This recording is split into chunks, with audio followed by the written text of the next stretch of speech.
Hier soir, une cinquantaine d'individus armés de couteaux et de bâtons est entrée de force.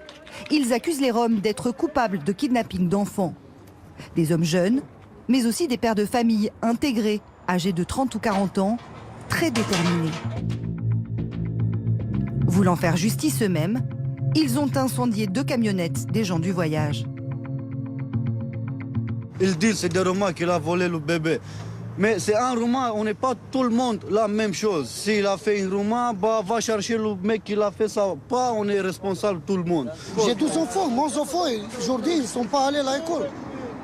Je vous dis la vérité, tout le monde ici sont pleureux.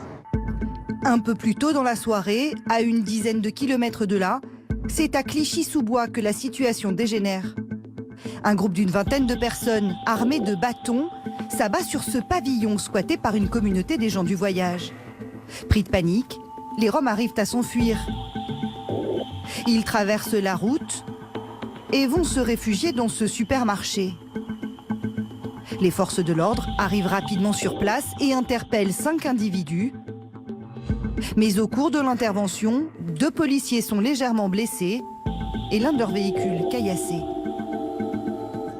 Pour ce riverain, l'expédition punitive était justifiée. Il y a une rumeur qui a tourné en disant qu'il y a des Roumains qui ont essayé de kidnapper une jeune fille. Donc les gens ils sont révoltés, c'est normal. Et comme ils soupçonnaient le groupe qui restait dans ce campement-là, donc ils ont fait ce qu'il fallait faire, ils ont tout fait pour les dégager, ils ont attaqué, les ont dégagés, et voilà. Par crainte que cela ne se reproduise, les Roms agressés ont préféré passer la nuit ailleurs. Ils ont temporairement quitté les lieux, escortés par la police. À Gothel des Charles, on a trouvé le fils de pute qui vole les enfants. Tout cela est parti d'une série de publications qui ont pullulé sur les réseaux sociaux ces derniers jours. Des internautes accusent les Roms d'être à l'origine d'un trafic d'organes. Il y a eu des rumeurs sur les Roms. Ils allaient dans des quartiers, ils allaient prendre des enfants, ils les récupéraient, après ils les emmenaient et après ils les revendaient pour les organes, je sais pas quoi. Ça tourne partout, Facebook, Insta, Snap, partout ça tourne. Mais toi, vraiment, t'y crois? Pourquoi pas? Si. Avec tout ce qui se passe ici, c'est sûr que... Après, je sais pas si c'est vrai à 100%, mais si toute la Terre elle commence à s'exciter comme ça, c'est qu'il y a un truc, ils vont pas sortir ça comme ça de nulle part, quoi. La rumeur s'est répandue comme une traînée de poudre. En Seine-Saint-Denis, les commissariats ont été assaillis par des centaines de coups de fil de familles inquiètes. La police se veut rassurante. Les faits ne sont absolument pas fondés. Il n'y a très clairement aucune disparition signalée. Bien évidemment, les parents, s'il y avait des disparitions d'enfants, nous auraient signalé les faits. La justice aurait été saisie. Et les vérifications que nous avons effectuées, notamment à partir de l'exploitation des vidéoprotections des villes concernées par ces rumeurs, ont toujours démontré que ni les endroits qui avaient été visés, ni les créneaux horaires qui avaient été concernés ne recelaient le moindre incident de ce type.